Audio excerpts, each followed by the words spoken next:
Jim Falkenstein here with another special edition of the May 20th City Council meeting I'm calling 5 Minutes of the Nutty Knucklehead.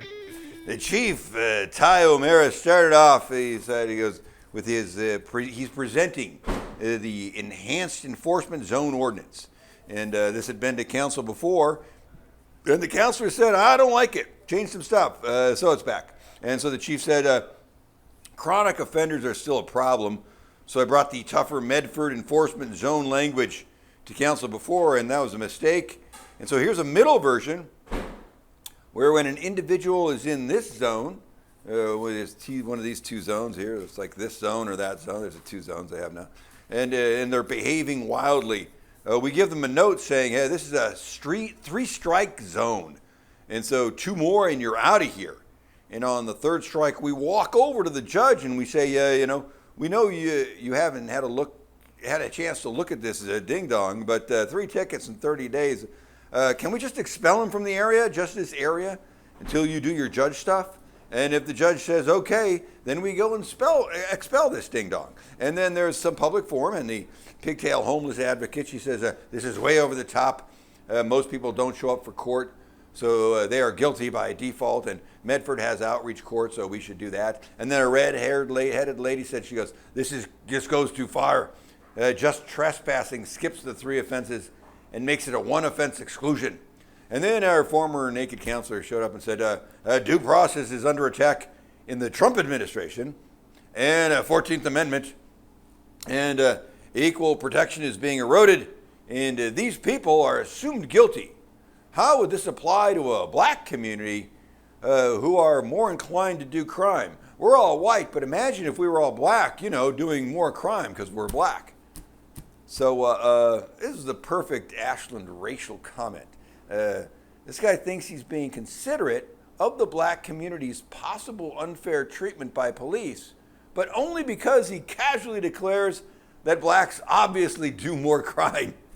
And then end of his statement, and the mayor says, so what do we want to do? Study session, and then there's lots of chatting, a lot of back and forth, and then this one chimes in and goes, I'm still processing what that guy just said, but let's take stuff to a study session.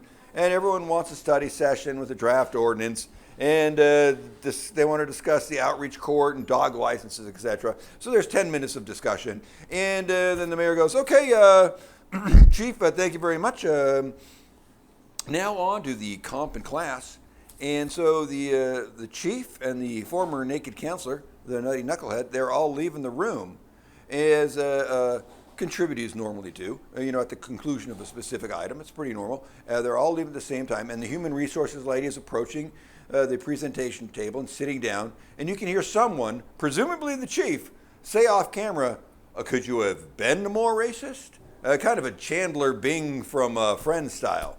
And Counselor here, Duquesne, you can see her on camera. She's watching out the door, and she goes, so, internally and externally agreeing with that very audible comment.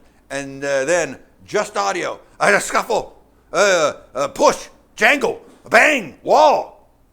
And this one's watching out the door, all you see the entire time, and she goes, oh no, he hit him. And the mayor says, who hit who? And she said, he was being racist. And this one around and goes, he just said black people are criminals. Here you are, Ashland. I'm going to show you the video clip of the Navicus testimony right here.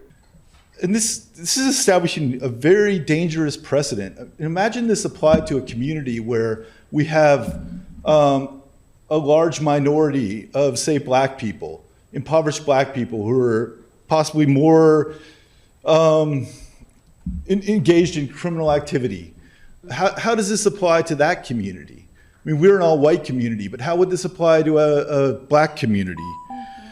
Ashland has been moving in a really good direction recently, trying to find real solutions. We have ORA.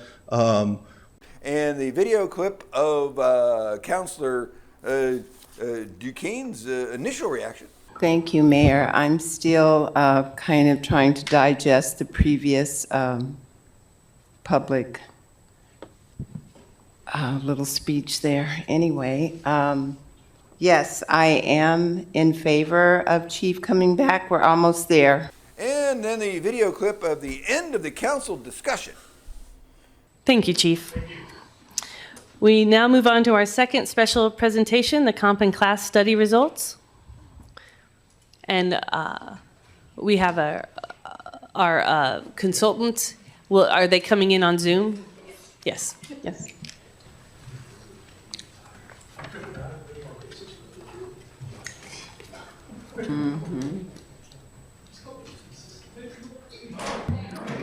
Oh, no. What happened? He hit him. Who hit He who? was being racist. It was. Our criminal. That's what I said. I'm digesting. Okay, we are going to take a 5-minute recess. And there you go. That's all we see on camera, and that's all I saw on camera. And look, no one gets to Nutty Knucklehead's age and just accidentally stumbles through some racist statement without living in a friend group where occasional racism is accepted. That level of ignorance comes from someone who doesn't work very hard on their character and blames others for not understanding their intent. So the mayor declared a 5-minute recess, but the mics were still hot, and here is some of that. He was. Totally. That was a racist slur, that all black people are criminals. That's what I said. That's what he said. I was trying to come down from that.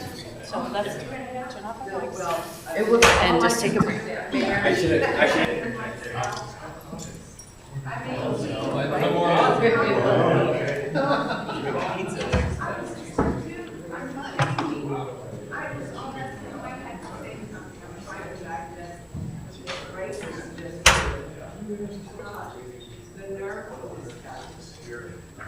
And the physical altercation in the hallway, or the antechamber, is currently a he said, knucklehead said scenario, but supposedly there are cameras in that area, so that will come to light sometime, maybe, in this city? Probably not.